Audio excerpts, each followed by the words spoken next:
self-educated entrepreneur. I want to discuss a topic of household appliances.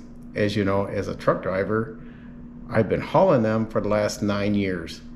And in that industry, I've seen prices triple, mainly since the pandemic 2020.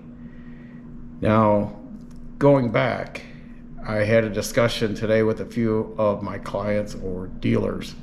We haul for mom and pop dealers. We do not haul the big box stores.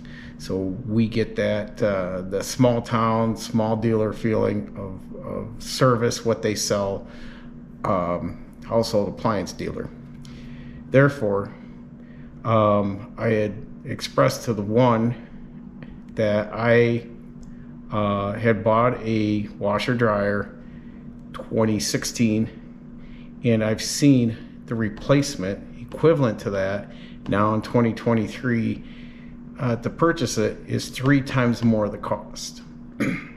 So I asked many of them pretty much the same roundabout questions: is do you believe it's the CPI, the PPI, Producers Price Index? I think because of the raw materials going up worldwide. So they agreed, and they said interest rates. Definitely interest rates going up, so manufacturers have had to push their prices up to keep their margins. Now, a lot of these household appliances, many of them that are American brand, the name, like your GE, your Whirlpool, your Frigidaire, a lot of those internal components are coming from or being built overseas. Therefore, they're being brought back, and some of them are being assembled here in America, but pretty much everything is either stamped, electronically made overseas. Now, also the assembly can be done in Mexico and then shipped across the border. I think it's safe to say that a lot of the components are built and shipped over here because it's easier to move the products when they're disassembled in the containers. Because if you've ever had to deal with something of a bulk of a refrigerator, it takes up a lot of room, especially in a container. Therefore, it's probably cost effective to just get the parts on an assembly line here in stateside. So that I'm going to look into pricing over time, like the PPI and the interest rates from like 2015 to now. I just want to make some correlations. The other thing we have to look at too is the waste side. Even though the prices have gone up on these appliances, the quality has gone down, dependability, for what the dealers are saying. Now, if you go back to your grandparents or great-grandparents, like post-World War II, most of the household appliances and laundry, like washing machines and that, were more utilitarian style. And as they have evolved and gotten more cosmetically appealing and streamlined to fit the aesthetics of the houses over the decades, but they were built to last. They lasted 10, 15, 20 years. You'd get a refrigerator at least 20 years, and it may look a little worn down and dinged up. Most people would just set them out and still utilize them as an overflow and upgrade to a new refrigerator and or stove of such. Now what I'm getting back is the consensus is about 3 years, these things are taking a crap. They're just not working anymore. And everyone's pointing the fingers at it's the software, it's the computer boards, the chips, whatever you may want to call it, but it's the technology in them, the IT, that has given up, and it costs so much more to R&R or fix them compared to replacing them as a whole. They're seeing 3 years. And what they're also seeing, and I'm asking, the backside of the question is, are you seeing more waste coming through? Are you seeing more of a buildup of scrap appliances? And the answer unanimously is yes. And so, to me, on the back end of that, it just seems like we're being much more wasteful as a nation, globally. These appliances are not dependable as they used to be, even though all they're built for now is aesthetics, is what I'm hearing, is aesthetics and convenience, because most people can Bluetooth into these newer technology in the refrigerators, the cameras, the screen through doors, stuff like that. But in the end, you're turning around and you're replacing it you're probably going to end up replacing the appliances, if you're in there for a 10-year span, 2, probably 3 times, if you're lucky to get through the 10 years on the same set of appliances without them having to have service of some type through the stay there at the house. The company I work for, one of the last laundry making washer dryers in the United States of America is Speed Queen Alliance Laundry. They make commercial washer dryers for laundromats, for hospitals, for hotels. So they make big, heavy duty. You spend a little more money, but everything is 99.9% made in Ripon, Wisconsin. So I know one of the factory salesmen, and I am inclined to reach out to him to get an interview if he wishes to do so, and get some feedback, where things have been and where things are going. I want to get some insight, because the reason why I'm taking this on is people measure the cost of living, the inflation, according to 3 things that I have gathered through all my studies, and that is fuel, gas at the pump, price of gas, groceries, and energy, electric and gas at your house. When you see those 3 factors go up outside of your norm of what you basically have consciously budgeted for the year, you're already saying, oh my gosh, everything's getting expensive. But you don't run out and buy like a toaster every week, every year. Say once every 5-7 years, you may replace your toaster. You may have paid $10 for it back when, and now you're paying $20. Same toaster, same design, nothing added more to it.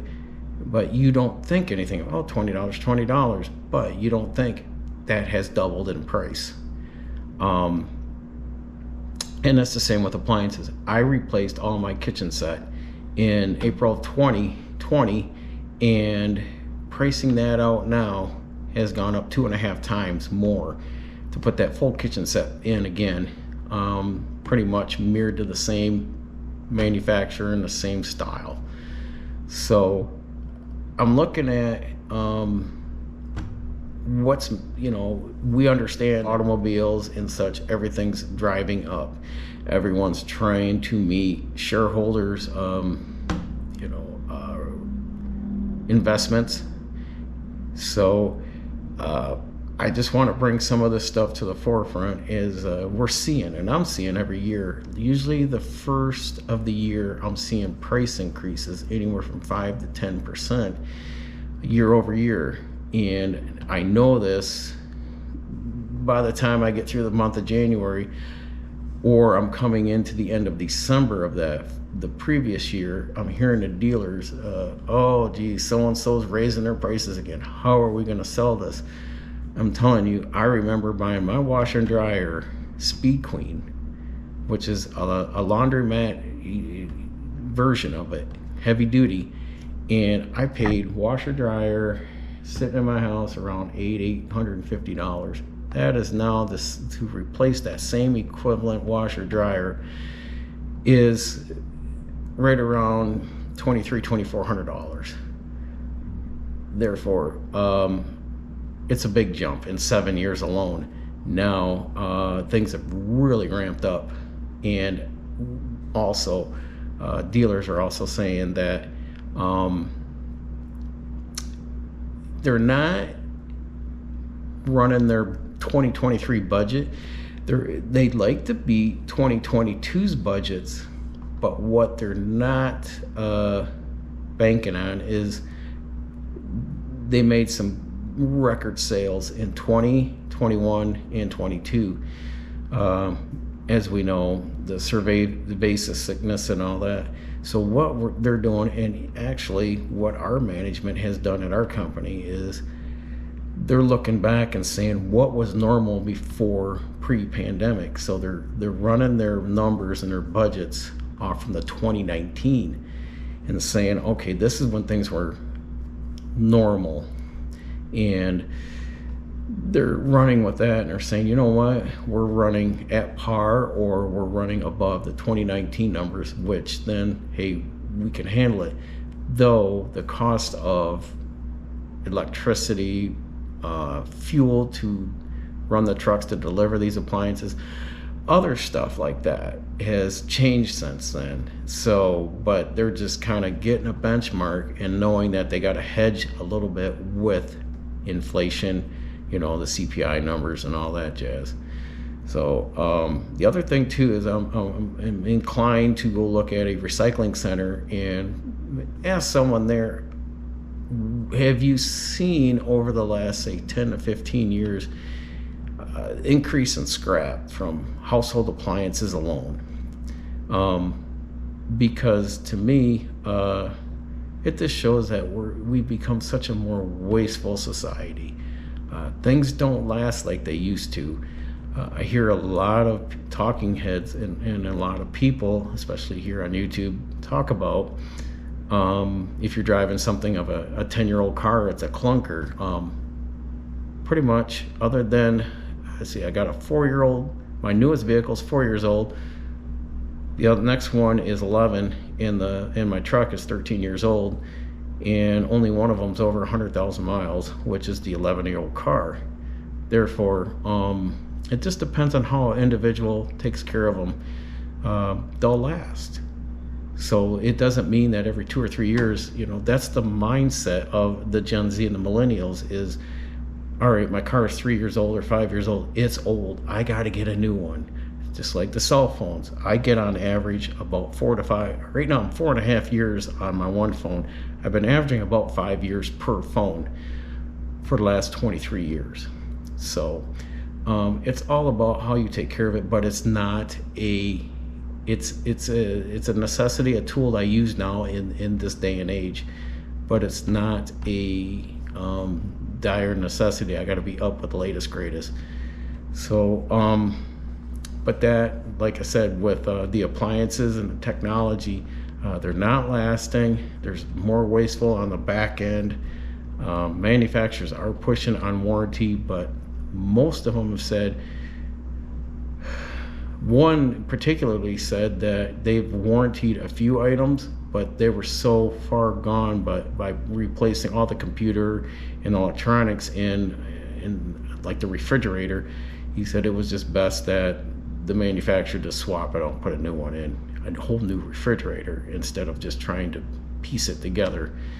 So that's where we're at. That's what I want to get driving towards, is getting more deeper in thought on household appliances and on the back end, the wastefulness, and where that may go.